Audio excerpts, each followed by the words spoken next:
ખબર ગુજરાતમાં ખેડાથી સમાચાર મળ્યા છે કે ડાકોર ઉમરેઠ માર્ગ પર આવેલો જૂનો શેરડી નદી બ્રિજ માત્ર 18 દિવસમાં ત્રીજી વાર બંધ કરાવવાનો વારો આવ્યો છે।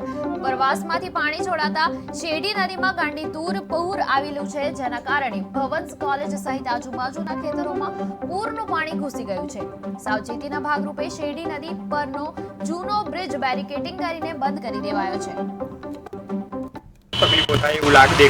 નાના વાહનોને તકલીફ પડશે, નાના વાહનો પલટી મારી જાય, કો તો મોટા વાહન બી પલટી મારી જાય, મોટા મોટા ખાડા છે એટલે બહુ તકલીફ છે। બાઇકો વાળાઓને તો બહુ તકલીફ પડશે, બરાબર છે।